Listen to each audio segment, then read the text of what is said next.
Okay, we have reached the appointed hour, 7:30. Welcome to the February 11th meeting. Let's rise to the Pledge of Allegiance.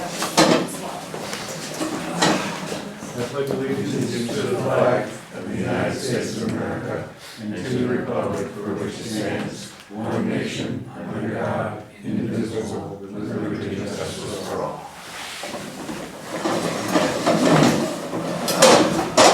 Okay. First is the adoption of the agenda. Am I correct that if there are no changes to the agenda, we can simply, by the board, we can simply adopt it? Correct. Okay, are there any changes at all, additions or changes in the order of the agenda from anyone on the board? Nope. Hearing none, we've adopted the agenda. Thank you, we'll move on. Okay, item C, the consent calendar. Does the board have any questions about the January 14th meeting minutes or the bills paid? None? Okay. Does any member of the public wish to comment on the meeting minutes and or the bills paid? Yes. Yes, Stephen. So draft minutes again are skeletal. They don't really reflect what happens at the meetings. Fortunately, we've got videotape and can reveal much. But you talk about public outreach. One of the ways you can do public outreach is actually communicate with the public, and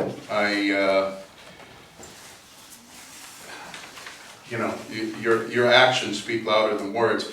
The other thing is, we're not seeing billing from Bill Hansel, and at this point we think we're projecting that he's doubled his billing up to year to date. And I would like to point out that the county, when they hire consultants like Bill, they will hire him up to a certain amount of funds, and then they have to re-vote it in. But the deal that Bill seems to have is unlimited and has really no performance objectives, and is very problematic for the taxpayers as well as the district.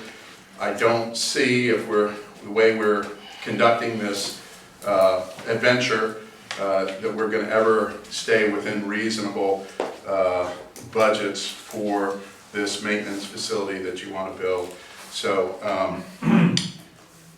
more detail, more detail, more detail. Thank you. Thank you. Does anyone else from the public have a comment? Hearing none, we'll move on. Thank you. Okay, item D, public comment and open time. Jeff, we gotta approve What? Approve it. the draft minutes. Oh, sorry, I completely, yes. I can't even read my own notes. That's a bad sign. Yes. Do I have a motion to approve the So consent moved. calendar? Bill is Second. moved and Isabella has seconded. Is there any further discussion? No. Great. All in favor? Aye. Aye. Okay. I'm abstaining since I. You're abstaining? Okay, so we have approved it 4-0 with Siobhan abstaining. Thank you. And thanks for the catch-up. I guess I'm in a bigger hurry than I thought I was. Anyway, okay. Item D, public comment, open time for items not on the agenda. Would anyone from the public like to comment? Stephen, you were first. Go ahead. Yeah. So as everyone knows, you got approval for the initial plan, and there were important laws and matters in the general plan that were ignored: the stream conservation ordinance, the commitment to park space, and preserving our archaeological heritage. And it was very disappointing because I thought we were a county that embraced environmental protection and responsible government. Notwithstanding, it sounded like you got everything you wished for, but now it's gonna come to roost. Eric and Bill, actually, I want to use a polite term. They misled the planning commission when they said that the area that the trucks are going to back up on our gravel. They're not. It's very clear. It was really outrageous. We had no opportunity to rebut some of the statements made the second time around. It's unfortunate, but you're going to have to live with the budgets that you blow through, and you're going to have to be responsible to the taxpayers, and ultimately the functioning of that facility, which it's going to just boil down to math, people. You got a 22-foot truck, you got a 20-foot trailer, you're going to have problems there operating efficiently. We tried to wave you off this a couple years ago, and you guys have bulldozed this through. Each one of you has your name on it. You're going to be running, I know, I'm guessing that some of you are going to be running for re-election. I will tell you this, you're going to have to answer for it. We're going to make sure that people know what you guys are up to and some of the things that you've done. Lastly, I want to say, within a week, the CSD violated some more environmental laws when they took down protected trees. And I know Eric has probably been praised of this, but that's a problem as well. There are environmental groups that are now taking sudden interest to the activities of this district, and hopefully we can restore order and environmental protection in this community. Thank you. Thank you. No response? Okay. Linda? Okay, I want to talk about financial best practices and my opinion. This is my opinion, so I would appreciate nobody interrupting me until the end. Please do not interrupt me. As you all know, if you read my email, I volunteered to pay for a couple of lights and a dimmer switch and, some patching of the ceiling in the fireman's kitchen or dining area. This started 9 months ago. I worked with the firefighters. They decided what they wanted. I wrote detailed email to the district manager. We talked about it, and then nothing happened, and nothing happened. And then there was another email that said, well, the captains are gonna work on it. And then I ended up in the hospital and was out of kaput for a few months. And when I finally found out, follow up again, well, nothing's been done, I'll look into it, blah, blah, blah, blah, blah, blah. In the meantime, I finally decided to get this project going. I didn't want it to be a year project, a project like the kitchen was. This is a teeny little project, a couple lights, a dimmer switch. I didn't want it going on and on and on, so I brought over a check for $1,500 as a donation for the project. And I had explained to the district manager that if it was more, I would pay more. If it was less, we'd save the money for something else. No problem. At least that's what I thought when he and I talked. I don't believe I had that written down in one of my follow-ups until he thinks I did recently. So I am absolutely disgusted, first of all, that this project, this little teeny project has been going on so long. I'm also thinking it's very bad practice to take a check for $1,500 and just hang out with it for a month or two. Let's just see what happens. When people sign up for the pool, you take their money. When people sign up for camps, you take their money. When people sign up for classes, you take their money. And then if somebody gets hurt or moves out or doesn't want to do it anymore, you give them a refund. You don't hang around with checks. Oh, checks here, checks there, checks everywhere. I think it was very bad practice to hang on to a $1,500 check that came out of my IRA that I donated last December. Here it is February, nothing's been happening. I haven't received an acknowledgement thanking me for the donation. I certainly haven't seen any progress in anything happening. And I just think you guys ought to figure out what you're doing with certain checks. And maybe it's a little bit of, I don't know, maybe it's the Barnello thing. You know, let's just aggravate Barnello a little bit more by hanging on to her check. You know, passive aggressiveness. Some of you know what passive aggressiveness is. And I'm just thinking that there should be something that says if you get a check from somebody that's a donation for the fire department, then stick it somewhere, not just in a drawer or something like that. It's absolutely ridiculous, and this is 9 months for 2 teeny little lights and a dimmer switch. 9 months. Understood. That's all I want to say. Okay, thank you, understood.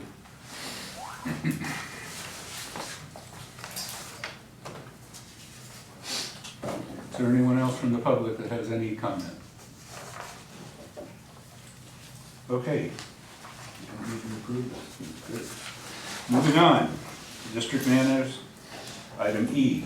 The next item on the agenda is to welcome Michael O'Connor from R.J. Riccardi, who will present the preliminary 2018-19 audited financial statements and management report.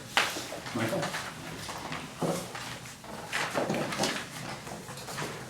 Good evening, Board of Directors of the Marinwood Community Service District. As you know, I'm here to present the audited financial statement for the year of June 30, 2019. There are 2 documents. The first one I'd like to go over is the financial statements. Could you speak up a little? Sure. Just elevate your voice. Okay. So on the financial statements, I'd like you to turn to page 1.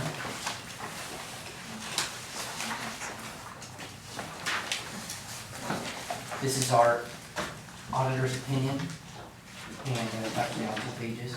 And it is on our letterhead. You can work with the Board of Directors if you ever have questions of myself or anyone else at the firm. Feel free to contact us at any time. This is an unmodified opinion. It's the best you can receive. Everything was done in compliance with professional standards. Very good. Next, I'd like to turn to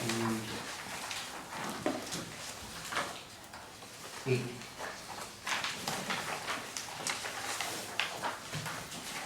Feel free to interrupt me with questions at any time. Okay, so page 8, this is your statement of net position. It's on a full accrual basis, as if you were a for-profit corporation. You actually kind of 2 sets of financial statements. Again, one is on a modified accrual basis. This is on a full accrual basis. A modified accrual basis is almost like a cash basis. So this is on a full accrual basis. I just wanted to point out your total net position. You have a deficit there, $4.3 million, and you know, this mainly came about due to these pension and OPEB liabilities. Yeah, I have a question.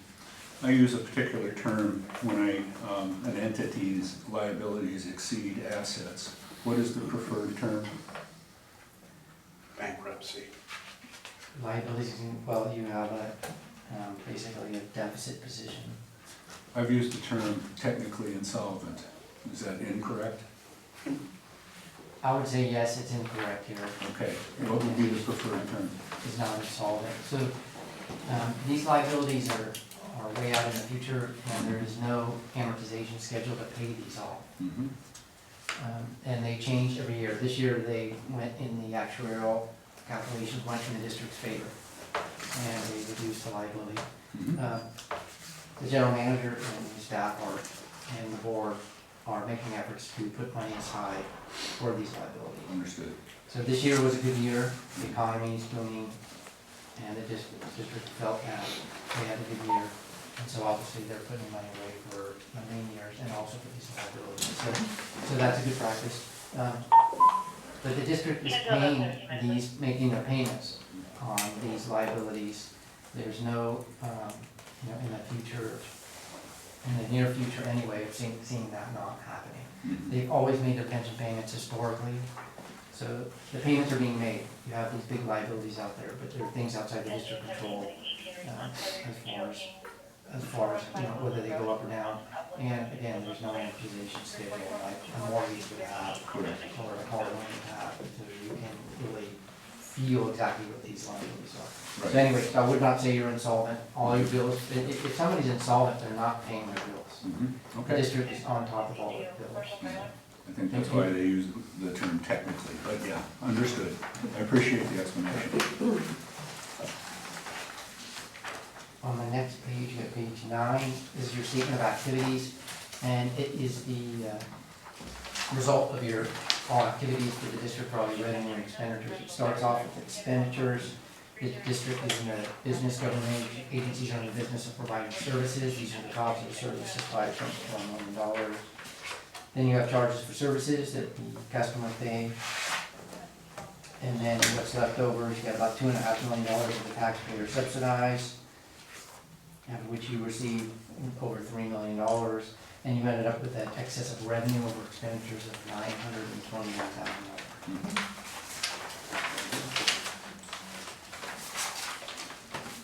Insolvent businesses do not have that. That would be a loss for them. Right. So the next page, page 10, is your balance sheet. This is on a modified accrual basis. It's not much farther than a cash basis. If you see your general fund, the second line from the bottom, total fund balance is $3.5 million. So that's how much money you have in your general fund. And then you have your measure income here, which is also positive, $238,000.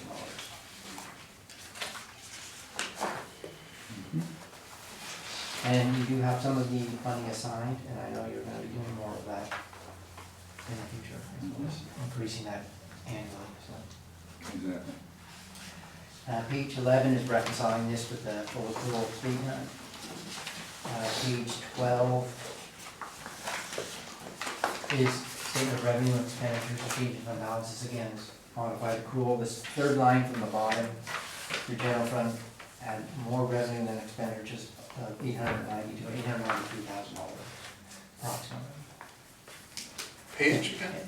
And your measure A fund, 12. Thank you. measure A fund also had, $67,000 of excess of revenue over expenditures. Very good.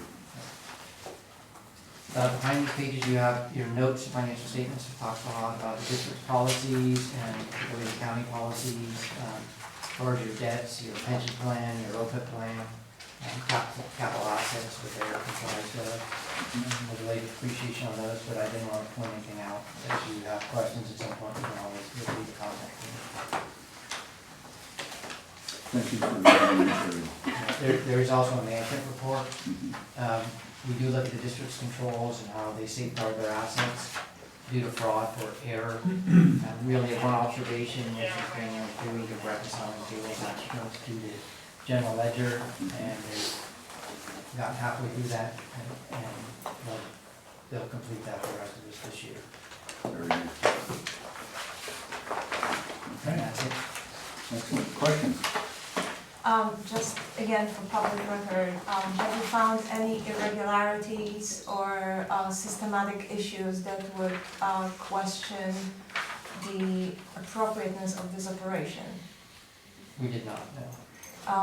Do you feel like there is reckless expenditures taking place that would be alarming to the constituents? Reckless expenditure? I think the management here is really on top of the expenditures and making sure, they watch everything. I fully agree with you. I just wanted for this to go on record, because there are constant questions about the financial operations of the shop. And I agree with you that the manager is doing an excellent job of managing not only cash flow, but also revenues, expenditures, I should say. So thank you for your audit and thank you for your opinion. Other questions? Just wanted to put this out for the record too. The OPEB liabilities have dropped a lot from the previous year. Was that in tune with the change from the state of California and the fact that we have that trust set up, putting money aside for that? I don't know if the trust impacted it this year, did it? It's due to two factors. The figure that Michael incorporates into the audit actually comes from a separate actuarial OPEB report that is performed by a third party. So it Is that takes every 2 years or what? every 2 years with an interim report in between. It used to be every 3 years, but GASB 75 changed it to, it has to add into the balance sheet now for the audit, which is why you basically have to have a full census done every 2 years with a mid-year update every other year. But it's not only from the deposits that have been going into the trust fund, but also from the board policy that stated a minimum of 60,000 annually would be deposited into there. And we've been exceeding that, and then the actuarial calculations show that even at a minimum of 60 in a 30-year period of time, which is what they use for the loose amortization schedule, that it would actually wipe the district's unfunded liability. And one other question, did you find a slush fund anywhere? No, I didn't find any slush money. Okay. Well, there goes that trip. Darn. Okay, any other questions for Michael? Michael, thank you very much. Appreciate it as always. Real close. Can the audience ask a question? Why not? Linda? Okay, I didn't read the whole thing, but I do have one question on the balance sheet for governmental funds, and that's page 10, whatever that is, where you've got your assets and then you've got your liabilities and equity. And it looks like fund equity, okay, it's got a fund balance, it's got 238 grand assigned for measure A, and then it's got 200,000 assigned for capital replacement, and then there's, I don't know, $3-something million unassigned. So my question is, where does this unassigned money come from? And does unassigned, well, yeah, obviously, but does unassigned mean not planned? Because here, it looks to me like there's a $200,000 allotment for assigned for capital replacement, and that's probably the pool, I'm guessing. But I know that in the past, every single year, there's a checkoff sheet with lots and lots of tasks or projects that you guys all need to do, and you've got money assigned, money assigned, money assigned, money assigned. But here, the only thing that's assigned is Measure A, which is a separate bucket, and then this $200,000 capital replacement. So I'm wondering, is it because you guys don't go to any detail for this, or you don't use the planned amount? Because I know you've got plans for lots and lots of this money. So, Well, I know that they're putting away 100,000 a year, is that correct? For capital improvement. I think the capital improvement is for district-wide, so it's not just the pool. I think there's a lot of facilities here. Obviously, they're planning on increasing that more and more. But this money is obviously, they haven't formally assigned it or anything, but there's money being put away for their pension liabilities, for their retiree health liabilities. There's and of course their budget, annual budget every year. But Eric would know more. But okay, so I guess my question is then, in an audit, you don't go to the detail that says, of this over 3 million that is unplanned, we really do sort of have it planned. Otherwise, why would you put a big dollar amount in like that that's just, oh, it's extra money, extra money, extra money? well, that doesn't mean it's extra money. That's just your equity. That's just your assets over your liabilities. Right. That's all that is. But it's not planned. Well, Michael, I would if you say don't it is mind, planned. I can get this. that basically represents our fund balance in our general fund. The 200,000 for each of the prior 2 fiscal years, and this fiscal year Right. being the 3rd fiscal year, the board has designated $100,000 specific towards capital reserves. So that is where that 200,000 comes from the last 2 fiscal years. Okay. So that is a board designated fund specifically towards capital reserves. The rest goes into there. So in terms of the plan is the annual budget. This is money that is sitting in our fund. As you know, our annual budget is $5-point-something million. This is only $3 million, so that's not enough in there to even cover an annual budget. This is money that is sitting in the fund as of June 30th, 2019. That's sitting in our general fund, in our bank account, as of June 30, 2019. But shouldn't an audit be looking at that and saying, well, but you still have $3 million, and what the heck are you gonna do with it? Have a party? I mean, I think there are, it's an audit, and I would think that an audit would wanna know what $3 million is gonna go for It's in their bank account. on the sign. so Linda, think about it as unrestricted, right? So as opposed to measure A, which is a specific Right. bucket, and Right. the capital reserves, which are a specific bucket. Right. This is everything else. So you're also confusing 2 statements, which is, or processes in finance, one being the budgetary process and the other one which is the audit. The audit looks back at what happened last fiscal year. It has nothing to do with planning. The planning is the budget, which comes next. So when you are questioning what our plans for monies are, then your participation during the budgetary planning process will be welcome. This is a professional opinion about the past year, our financial household, so to speak. Okay, so looking at the budget for the last year We're would be a not- better, no, but it would be better for me to know that, oh, yeah, there's $3 million here, there, and everywhere throughout the budget. And that's what it was used for. You see, here it doesn't say, 25% went to the fire, 25% went to parks. So if you're looking for what percentage goes to what part of operations, then yeah, look for budget. Okay, Another way to look at the percentages, what goes into what, is roughly when you look on page 5 in the management Page 5, discussion. okay. There is under expenses or expenditures, right? You see comparison between 2019 and 2018. You see how much park expenses we've incurred, how much recreation, how Okay. much public safety. So that's Okay. your percentages. So I just as wanted far to go a as- little deeper, and that's another places where it can be found. So you would really have to, you mentioned that you didn't really read this. Okay. So that's why I didn't That's help right. you to read it. Good, thank you very much. Thank you. Okay. Stephen? Yeah, so for about the 10 years that I've been coming here, this firm, Riccardi, has been doing the financial statements and audits. They've always produced happy scenarios, and there was one year that we didn't use them, and we had very unhappy scenarios, so we went back to Riccardi.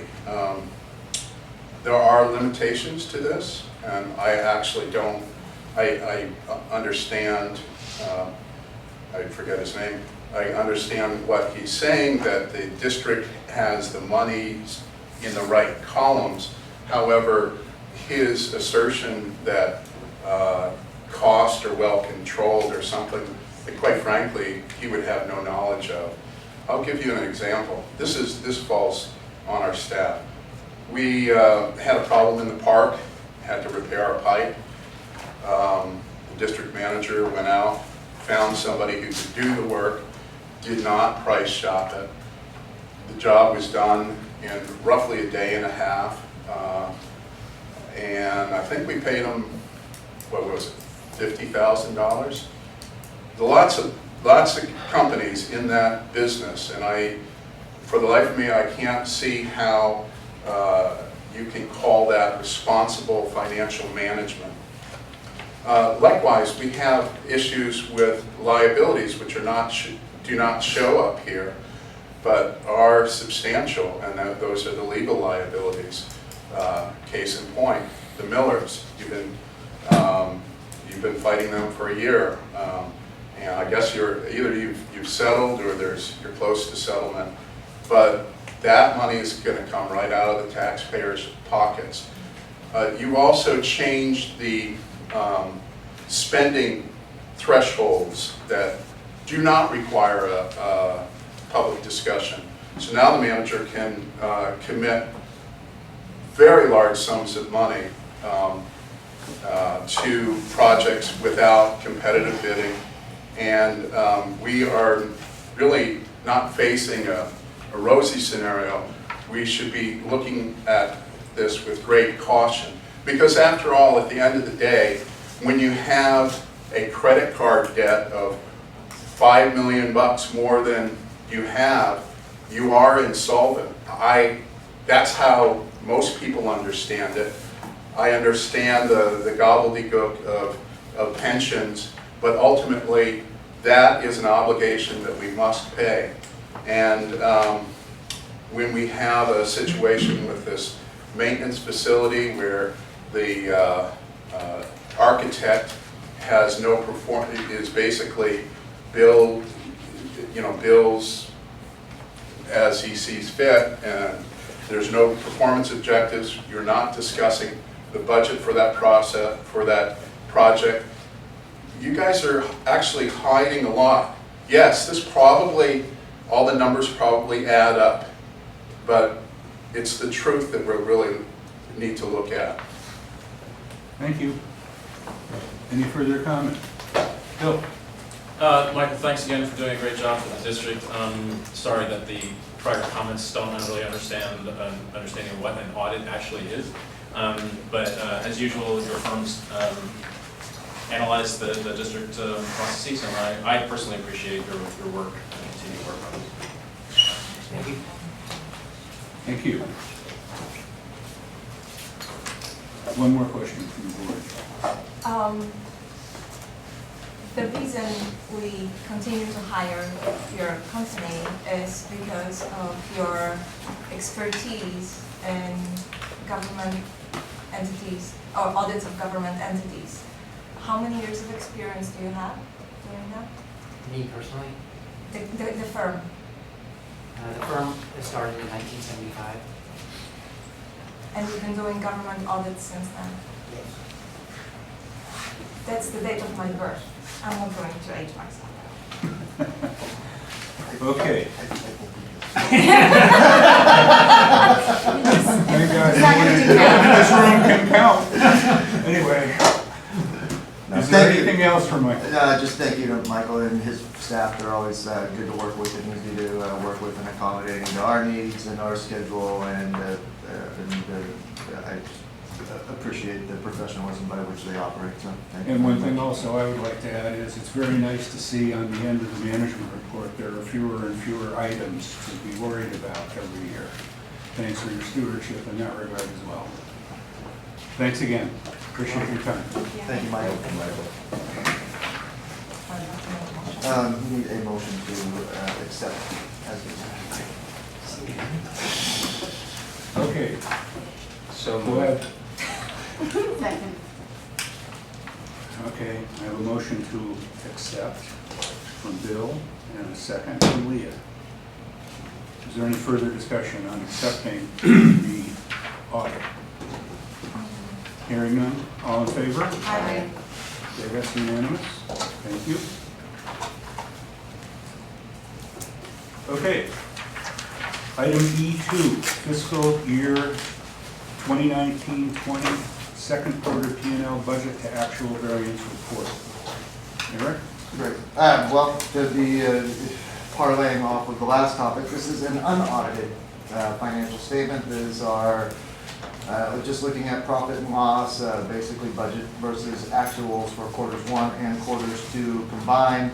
A couple of the items of note, I did give you a detailed staff memo, but just to be clear, you know, the primary revenue at this point of time in the year is typically taxes. We have received our first major allocations of the current secured. In total, the district received a little over 1.1 million in net general property taxes and 855,000 in special assessment net.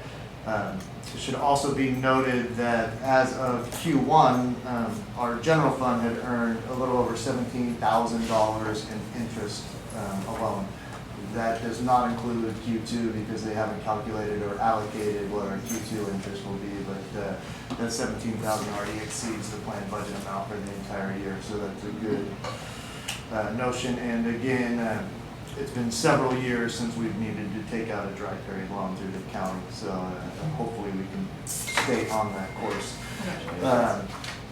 And then obviously for the primary cost drivers still remain wages, benefits, as well as our pension and other annual payments, primarily the lump sum unaccrued or unfunded accrued liability payment that we make every year upfront, as well as our insurance payments and things like that that are one-time annual payments that are made in whole in advance.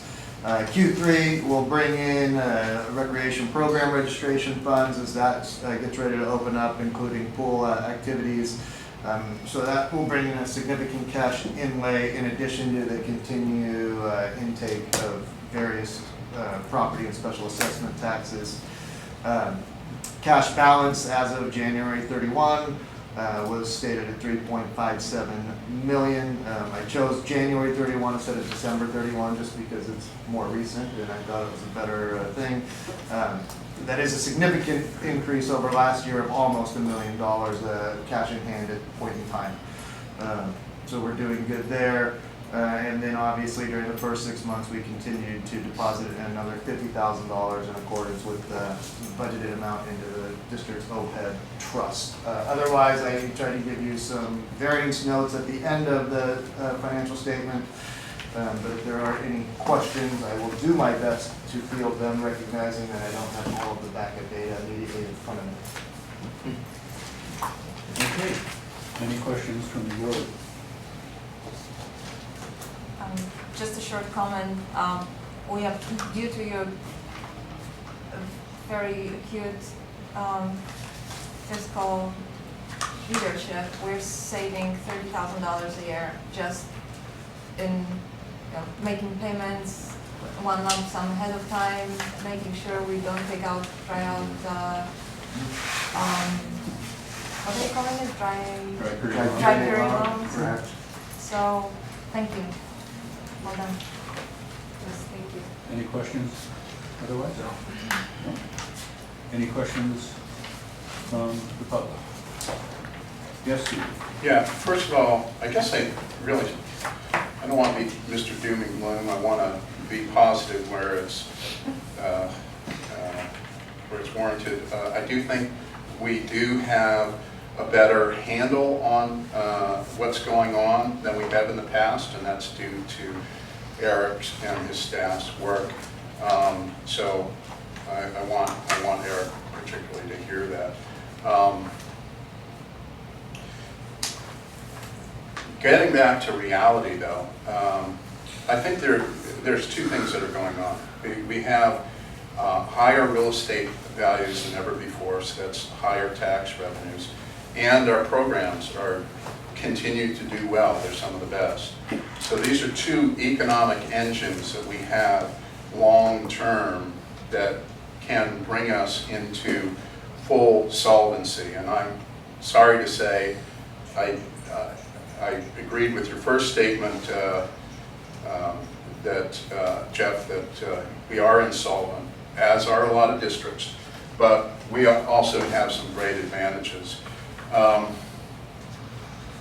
I believe with prudent management, we can meet these challenges. Now let's look at some of the costs that we have incurred. I mentioned some of these, what I feel are really excessive costs, unnecessary costs, but also we've expanded our staffing.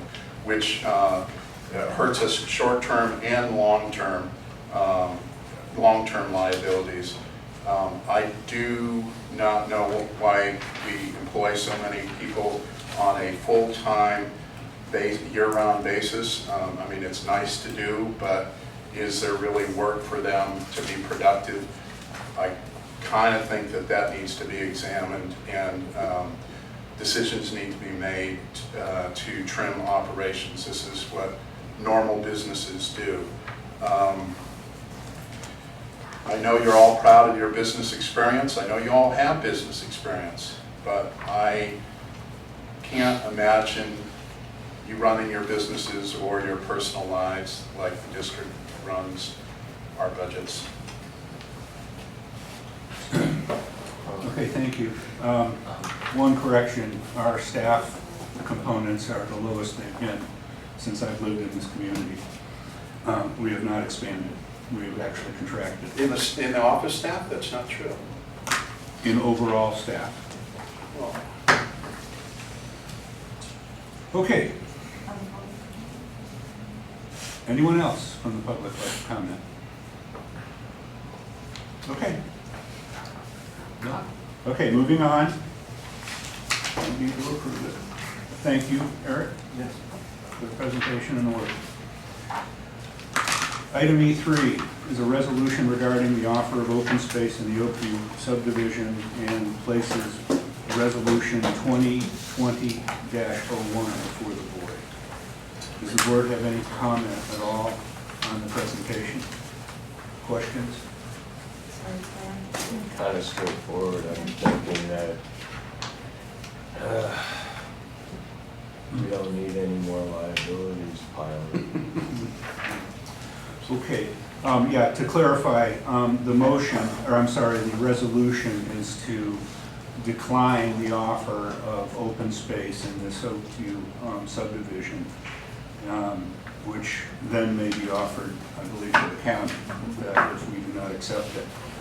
In light of some of the issues we've had in both managing open space and some of the risk associated with open space, which I believe we will have forever.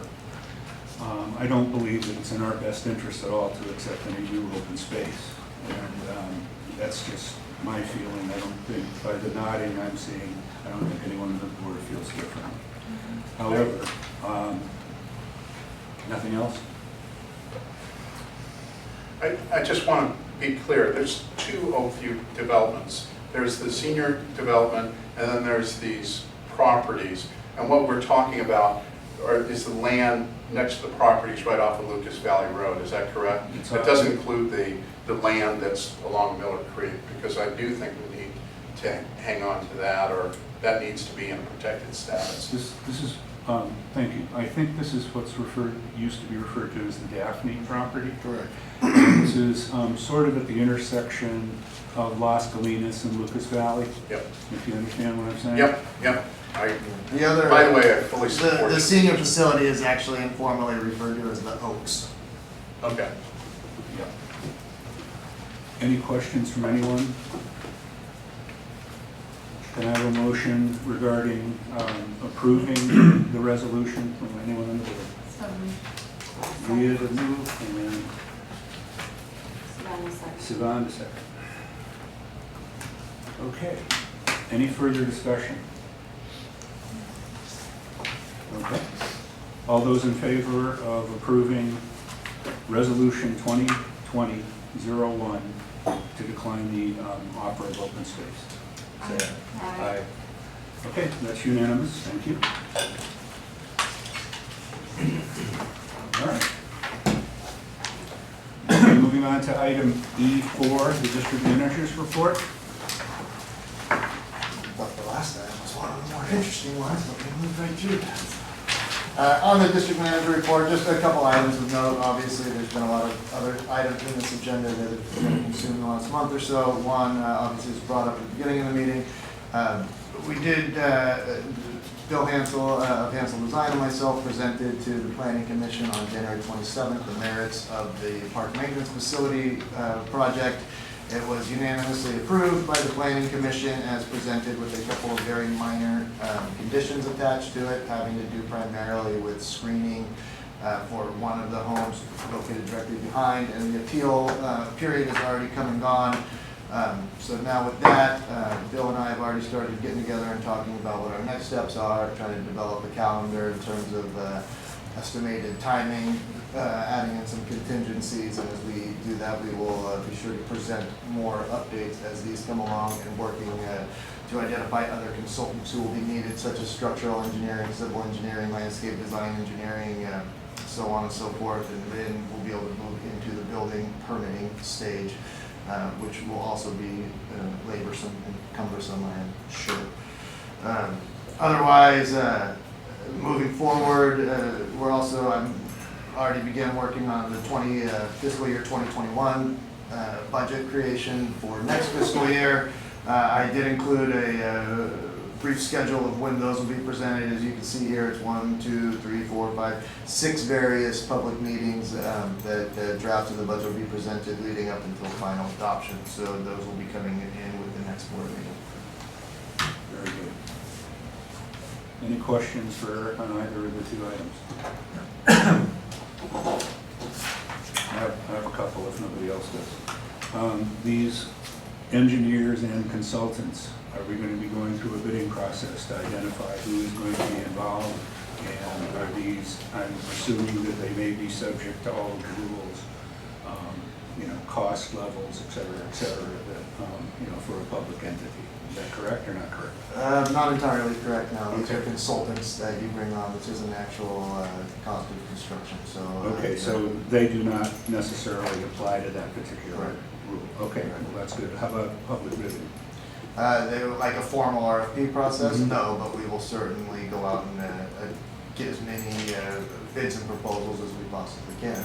Okay, all right, fair Yeah, enough. but this isn't like a sealed bid process, not Mhm. on the consultant stage. Once we have plans designed, permits in hand, everything else, and a very lengthy and detailed RFP based on 1,000,001 factors, including environmental reports, county requirements, civil, structural, and the nine, that will go out through a very formal RFP process for a sealed bid. Good, very good. Thank you, I appreciate that. You're welcome. Okay, Can I ask a question? absolutely. Thank you. From what I understand now, the district manager has added placeholders for several more meetings, board meetings and hearings and budget stuff, which I think is great.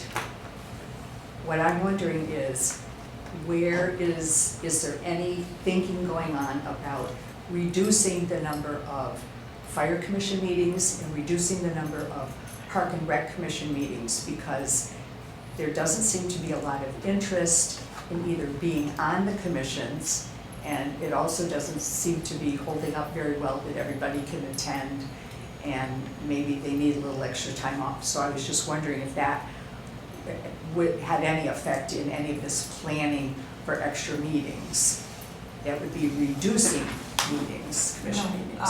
I don't believe there were any extra plans because the commission, I can't speak for the fire commission, but I know for sure that the Park and Recreation Commission has thought about potentially meeting less frequently, but that would actually increase the likelihood of the meeting not happening should something come up in the individual commissioner's schedule. So it's actually better to keep it once a month and make sure, to the best of commissioners' abilities to attend once a month. If something happens, then, it's obviously less frequent, we can fill the quorum, but it has been decided that it would be best to keep status quo. Again, I can't speak for the fire commission, but that's what happened at the Park and Rec. As of right now, the fire commission has not discussed meeting less frequently. Okay, well, I was just thinking that if you plan for less meetings, then people could plan around those times. And I know you can never think of something come up at the last minute, but I was just concerned because there doesn't seem to be any interest in either of those two commissions. Okay, so nothing's gonna be done. Thank you. Okay. Stephen? Okay, so I have a comment on that, but I'm going to wait till the parks session. As far as the park maintenance facility project. Why don't we have a budget? What are you guys afraid of? You guys are gonna be, there's gonna be I know you're gonna trash me as is standard practice around here, but you still haven't produced a budget. You haven't even thrown it out. When this facility was originally planned, it was half the size. We had various designs. We thought it would be about $50,000 to $70,000. Now that appears the architect's fees. And there's lots of custom features in this design. How much do you plan to spend? Are you gonna float a bond issue? I mean, really, you guys are not being responsible to the public. You're not being transparent, and you can meet over the market all you want, Jeff. But if you're just gonna mouth and not really tell people what's going on, you haven't really achieved anything. Maybe you got yourself reelected, I don't know. But I don't like to be in the position of constantly asking for the laws to be obeyed, for transparency, and for safety. Those are the three things that are important to me. Oh, and the environment, which actually is pretty much trumps everything. But I don't see how you guys, pat yourself on the shoulder and say everything's fine here. We've got a great report from the auditor. Everything's beautiful. You don't. Right, and I will say this also. Until January 27th, we didn't have a project. How do you budget for something you don't have? Everybody who plans anything plans a budget. If you build a house, you plan a budget. You figure out how much you got to spend or how much you have to work with. You haven't done that. You have not been public. And that's why the cost has skyrocketed. And that's on your shoulders. That's on your shoulders. Okay. Thank you. How much do you think that custom ironwork's going to cost? Yeah, go ahead. As you may recall, when we renovated the firehouse kitchen, our original budget was $60,000. No, it was $25,000, and you had a donation for it, and you refused. And I got you a bid for $12,000. You spent $60,000. Okay, we're not here to debate this at this point. This was, It could have cost the taxpayers zero. you complained that we don't follow laws. We had to follow laws, and that's why it's happened. Don't what go there. happened. That's not true. So, I'm sorry. original budget was $60,000. We weren't able to receive any bids that were nowhere close to it. So the kitchen cost close to $100,000. To expect the maintenance facility to cost $70,000 when we spent $100,000 on a kitchen is just absurd. I don't really know where to begin. Okay, thank you again for your comments. Anything else from the public? Okay, we'll move on. Eric, once again, thank you for your work on the We'll move on to item F, which is fire department matters. And Chief, would you like to? Hi, sure. Good evening, board members. Thank you for having me. I'll start off by giving you an update on the fire chief recruitment. It's going very well. I'd like to thank Board President Jeff Naylor for spending an entire day with us yesterday. He was a panel member. There were 2 panels that interviewed 6 candidates for the position of fire chief. We had 6 very strong candidates. From those interviews, the city manager and the deputy city manager were selecting finalists that they interviewed today, and they're paring down that list to an even smaller number. And then the final finalists will go before the city council tomorrow afternoon for interviews. And from there, I'm sure a selection will be made in the very near future. So it's moving along very quickly, and I'm sure by next meeting we'll have an update announcing a new fire chief for you. So, but again, thank you, Jeff Naylor, for, it was an all-day process. It was exhausting, but I appreciate your help. And we sat next to each other, and it was a pleasure getting to know you better as well. So Absolutely agree. Thanks, bud. thank you. So it's a 3-day process for the applicants. Yes, So they're basically taking like a vacation time, coming and go through this, so that's tricky. it is. Yeah, they're exceptional people. And And how many did you say it's been narrowed down to? I'm not sure, they haven't told us that. Oh, okay. It started with 6, Thank and then they're narrowing it from there, so, Okay. yeah. Next item on the agenda is just a reminder that the press conference for the new Pulse Point app is Friday, February 14th at Station 52, starting at 10:30, and everybody's invited to the press conference. I'm not an app savvy person at all. Like most of you, I use the phone all the time for certain functions, but typically I get stopped dead in my tracks, even if I want the new app, because when it asks for my Apple ID, I never can remember where that is, and I never can launch an app. But this one in particular, Pulse Point, I went to extra effort because of this press conference. I figured I'd better get this app on my phone. And I just want to say, it's one of the neatest things I've seen, and I'm going to encourage you all. It's a free app. I'm kind of jumping the press conference here, which I'm not supposed to do, but I'm so excited about this.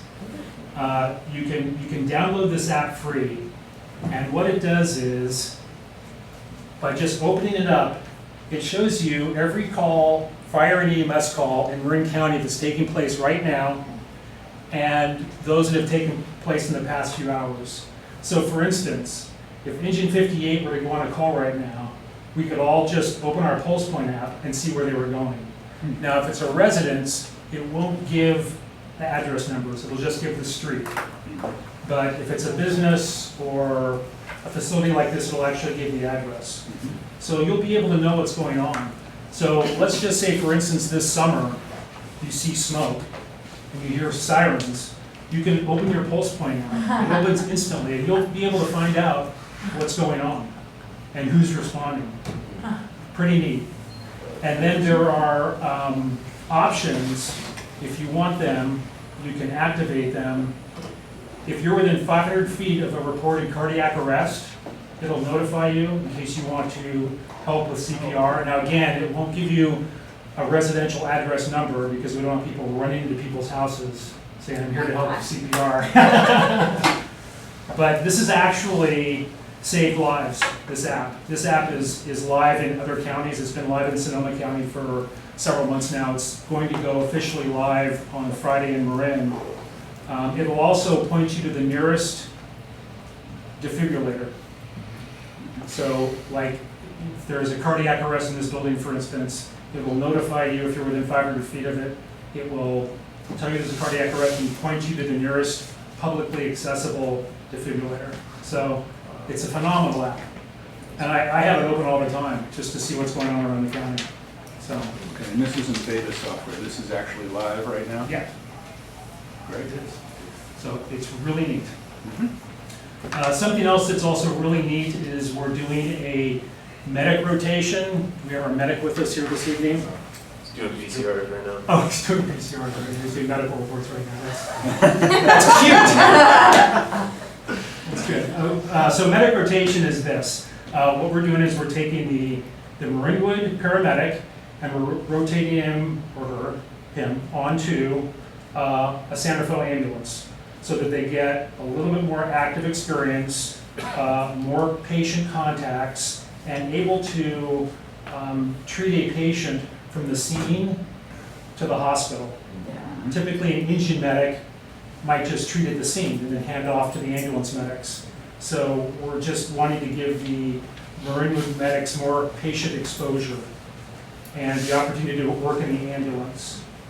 And so that has multiple benefits, not only for the paramedic and for the community and the customers that we serve, but it just increases the overall interaction between our firefighters and really promotes that we're really just one big fire agency. So we're very happy about that.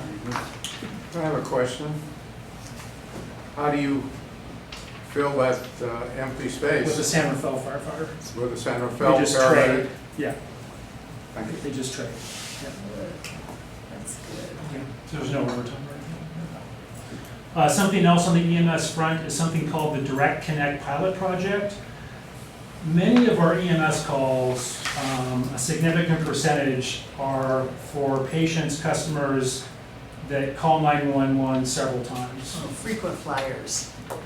Yeah. So what we're trying to do with this Direct Connect program is we've partnered with Marin County Health and Human Services with some of their experts to actually ride along on calls and observe and try and develop options for more successful outcomes that don't necessarily involve transport to the emergency room. Obviously, the ambulances are very busy, and the emergency rooms, actually called emergency departments now, that's the proper term, they are very busy. And if we can divert patients to other programs that are more appropriate for the patient based on their illness or issue, and keep them out of the emergency department, and then also reduce the number of 911 calls, we're increasing service levels across the board. We're keeping the ambulances more available for those that really need it, and we're finding more appropriate levels of care for people who have chronic illnesses or issues that call 911. Is that pilot underway right now? Mhm. It is. It is. And the length of it? 90 days. 90 days? Yeah. Great. Right to the third row, during the 90 day. Pardon me? Oh. Just like The next item is the AmeriCorps NCCC team that we've had in San Rafael now twice. This is almost like a Peace Corps group, but they do work nationally. They get assigned to projects within the U.S.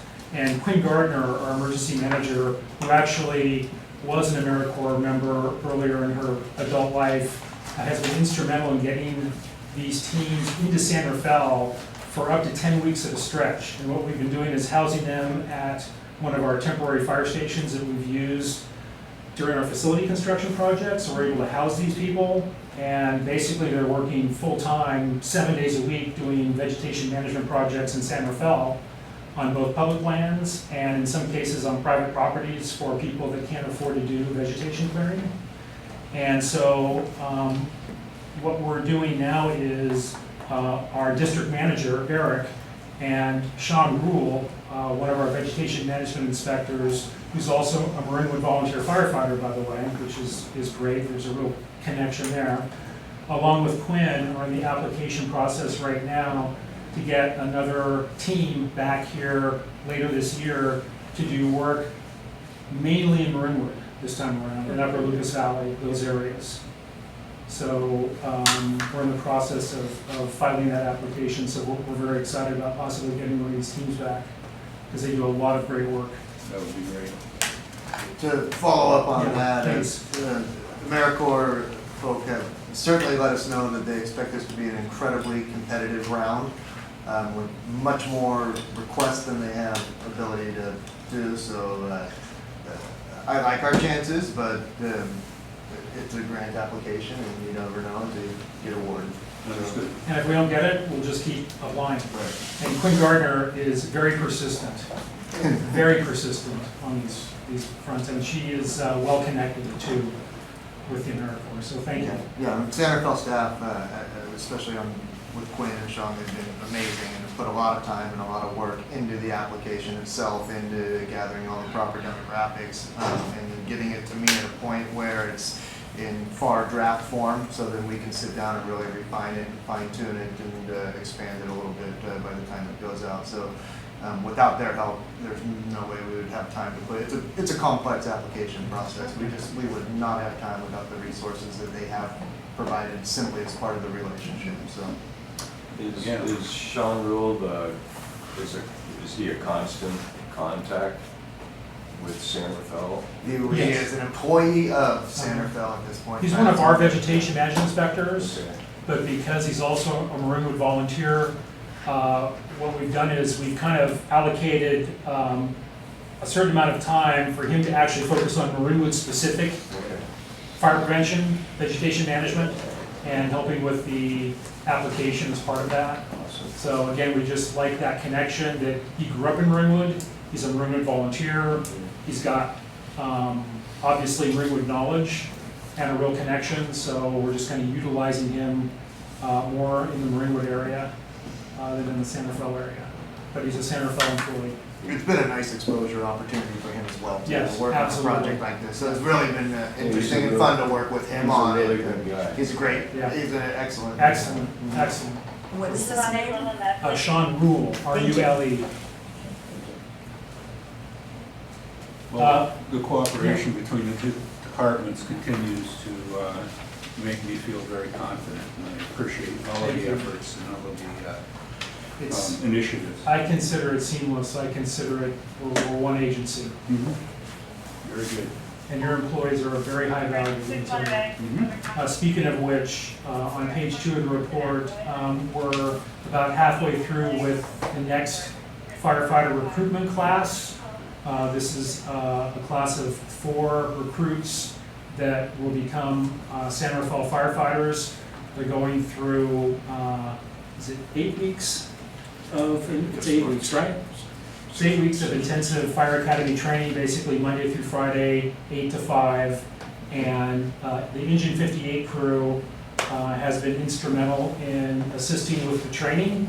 And recently, they actually did a full 1-day, it was a wildland training class, wasn't it, Captain? Correct, yeah, 2 days. 2 days. Can you just Wildland briefly training. describe it since you basically led it? Yeah, so we provided the same training for the last academy, and then once in a while we were asked back to do the same thing, and it involves all the standard evolutions that they're required to know during their first year of probation on the line.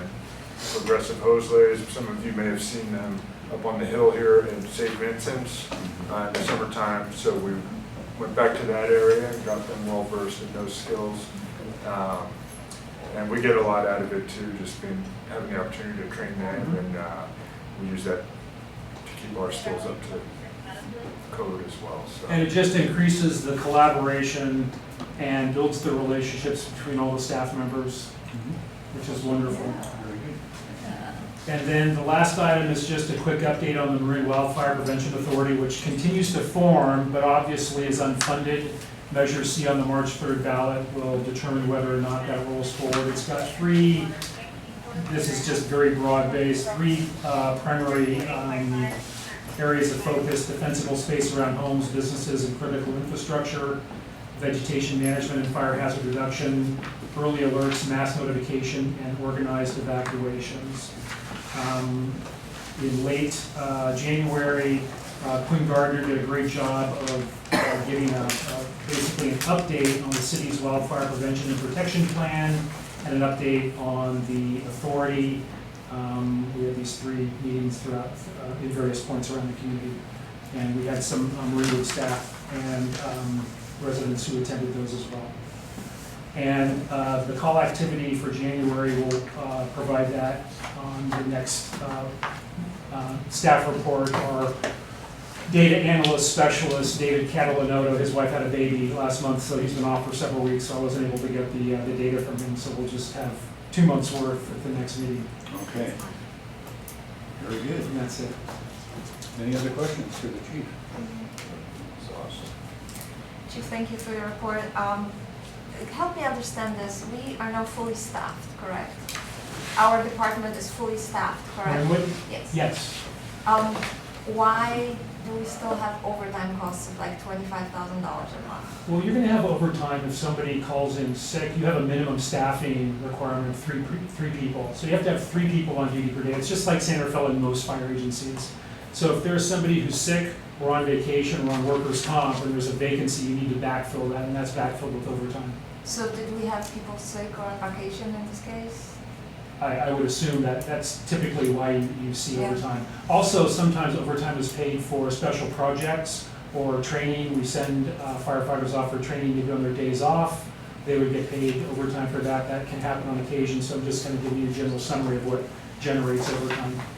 Thank you. And I also, our staff work quite often in San Rafael through the shared services agreement, so overtime goes in there as well, but that actually gets reimbursed. We just billed the county last month, shortly after the close of the quarter, for that, and I believe I actually have the number here, that is almost $40,000 for Q1 and Q2 overtime expense that was billed to Santa Fe that should be getting paid for sometime soon. So Thank you. if we get that check rolling our way, Chief, that'd be great. Thank you. That's a very important point. And it's another really kind of a strong component of the shared services and collaboration. Santa Fe, there's a great deal of overtime due to the fact that we have several vacant positions. And this recruitment is going to help us fill some of those vacant positions. But then due to workers' comp or sick leave or vacation, we need to fill positions. And sometimes we just don't have enough off-duty people that are available to fill. So it becomes open to Marinwood, and they will fill them for us. That's a big help. And again, now it puts the Marinwood firefighters on a Santa Fe engineer ladder truck, which is just, again, great cross-collaboration training. But as Eric mentioned, very important point, we reimburse for that overtime. Anything else? Okay. Any comments from the public? Ron? Yeah, I wish you could prevail on the AmeriCorps program to come up with a program to reduce the fuel load on the county farm property. And I know it's Parks and Open Space never saw a weed they didn't love, so there's always a pushback from them. But I've lived in CSA 13 for 55 years, and for 48 of those 55 years, the county cut those weeds every year until a lady came in as head of Park and Rec and thought the snails and the birds were more important than people's homes. But I think it should revert back to a more proactive fire prevention, because you're aware of the winds we've had in the last week. If there had been a fire, we'd have lost part of Idleberry and part of Appleberry and Marinwood from flames at the county farm. And I think we've got to be a little more proactive on that. Thank you. Stephen? Yeah, thank you for Chief sign-up, for a good report, nice detail, love it. I wanted to make a few comments. First of all, Paul's point kind of creeps me out. I don't really, as a citizen, I don't really need to know who's having when a medical emergency is happening, or if there's a fire 3 miles from my house. What it does, though, is it puts my IP address and phone number in a database, and it just, I don't know, we're just giving up everything to Google and the government, and I just think it's kind of creepy. But I know that's not your personal interest. The other thing, but a couple things. First of all, I love our fire department. I think it's a professional bunch led by professionals, and I love it. But we also need to keep in mind that 70 to 80% of all of the activity takes place in the city of Santa Fe and the shared services area, and yet we have the long-term liability for these staffing people. So we can't go along with this current agreement. We have to resolve it. Let's make it one department. Let's work out an agreement that is fair for both the citizens of Santa Fe and Marinwood, and hopefully we'll have enough money left to pay the pensions of our office staff. Thank you. Anybody else?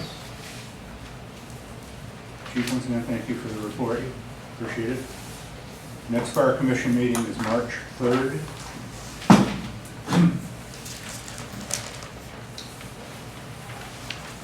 Okay, we'll move on to Park and Recreation matters. Draft minutes of the Park and Recreation Commission from January 28th. Any questions from the board or comments? Nothing? Any from the public? The draft minutes? Yes. No. Okay. All right. I do have questions on the report, though, and some general comments. Is that the next item, or? I'm about to announce it. Okay. Okay. Park and Rec Maintenance Activity Report. Again, does the board have any questions or comments on the report? I do. Go ahead. Eric, is there a plan to recognize the Lions Club for the donation? To the $3,000 donation to the stove? How do we normally? Well, we've done that, but in terms of recognizing them how, like a proclamation or something? I'm curious to know what we do to say thank you. Yeah, typically, they get a formal letter sent to the board president, or the Lions Club president. Do they have a magnet? You can put it on the front of that. Do they have a magnet? Well, you know, like the little magnets that you put on people's cars. Oh, You put it on the front of the yeah, oven we don't have every a time plaque we or turn it anything on. along those lines that are in there.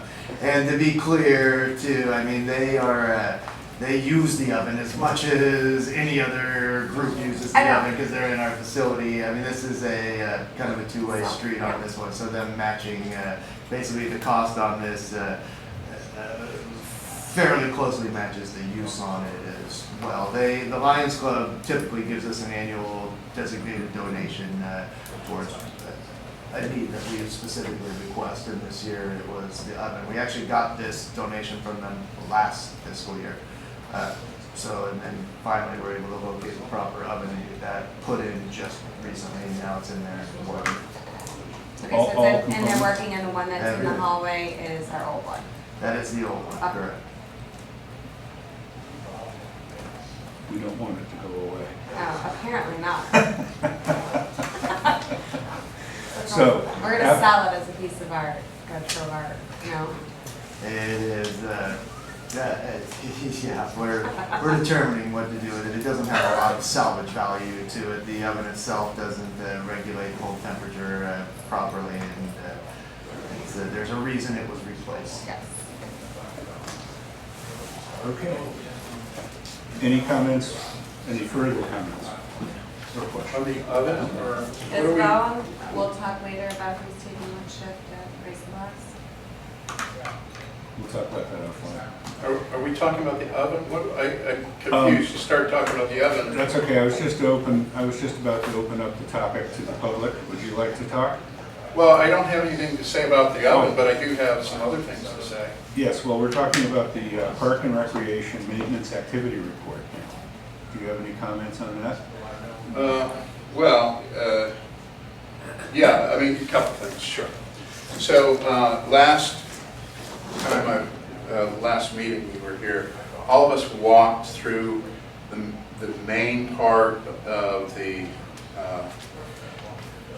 receiving area here, and there was a small group of people celebrating with a bottle of wine, whatever they were celebrating. They were well behaved.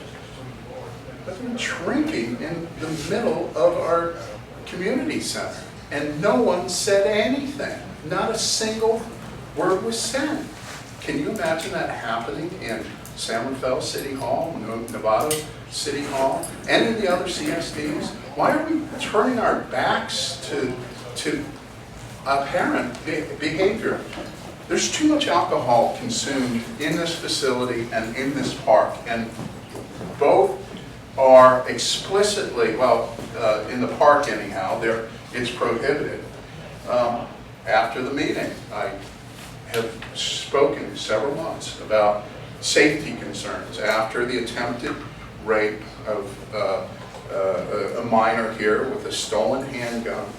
Let's get some video surveillance. You see it at every retail shop. Why can't we have something like that? That could have helped prosecute this young man who basically got off with a slap on the wrist. The girl, however, will have a lifetime of PSD or whatever they call it, post-traumatic PTS or whatever they call it. We've got to do better with our safety of our children. We've got to watch the alcohol use and abuse. It happens all throughout the park. It's not just the Latino men who come here after their soccer matches. It happens on Friday nights at the horseshoe pits. It happens in here. You know, we are a family, or, well, let's say, call it PG type environment here. This should be a safe environment. And Marin County does have a problem with alcoholism. And I would like to see you guys take your responsibility seriously. There's no reason, I can't imagine you saying, hey, good job, we let that woman drink a bottle of wine in our reception area. I'd like to hear what you have to say about this, if anything at all. Okay, thank you for your comments. So you don't want to say anything? This is going to come up during your campaign, okay? The way that you're dealing with the safety of our community. You are aware of the problems that are going on, and you're doing nothing, and you're ignoring legitimate questions from the public. Now you can talk about how much you care about the public, but the bottom line is it's the way that your actions are being done here in this district. You're doing nothing. Thank you. Much appreciated. Okay.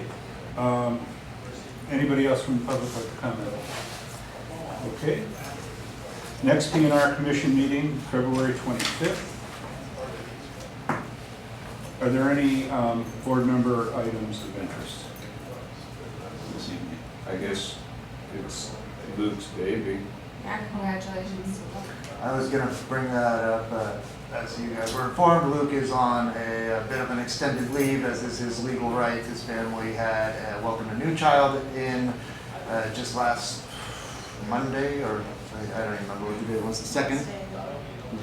A little boy, Grand Tower. So he is out for a few weeks, taking care of his family, and will be back, I believe, towards the end of February, assuming all checks out and continues to go well. That said, he has been fairly well plugged in and still texting and looking at emails from time to time, which I'm sure is a bit of a welcome distraction for him every now and then as well. But yes, congratulations to Luke and his family on their recent addition to their wonderful family. Fantastic. And I just wanted to say that the spring summer Marinwood review that I got in my email today, not yet, the official one that's printed, but it looked amazing, and I just wanted to congratulate the staff on their hard work and putting that together. And I love the 60-year commemorative part of it too. We've just got the printed versions delivered here today. They should be hitting resident mailboxes within the next couple days.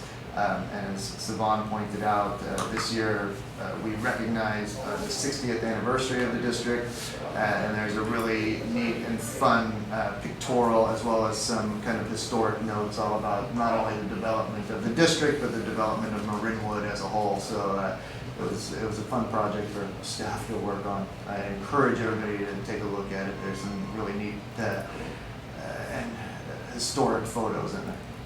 I don't remember, did we last year send out to parents when we sent out the reminder that this is when camp registration is? Did we send out a PDF of the review? I wasn't Or is aware this- that they sent out a PDF of the review this time, but They- I got that email, but. Or it was like a link to get to it. I don't know, that'd be a better question. But I'm for just Rob. saying, like, I like the fact that they did that because it's got everything in there, and so if there's things that parents want to do before camp even starts, Yeah, Or well, spring printing, and- printing took longer than normal. It's been on the website for a little while, but we've been getting a lot of calls, and Robin has been doing a fantastic job, especially in Luke's absence. Thought that it'd be a good idea to send out an email to everybody on there that just reminds them, here are registration dates, here's where you can find all the classes, so Yeah, on and that's so perfect. forth. Good. I will pass that on. I'm sure she'll appreciate hearing it. Bill, anything else? That's it. Anyone? Okay, just a reminder, I think I'll just follow up on what the chief said earlier, and that is again to remind everyone that we have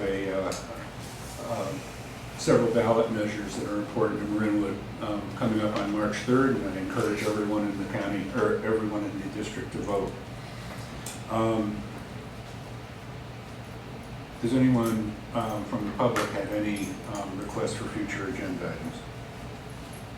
Yes. I do. Go ahead. And then I want to recognize someone, but the fountain that keeps getting clogged, that we keep hearing why it can't be fixed or why it's difficult. And anyhow, thanks to Linda and a few people, we have figured out a solution to that problem. And basically, it's the solution found in Muir Woods. Sent that information to Luke, and that was because we were talking among ourselves. It was the public and Luke talking. We got it to him.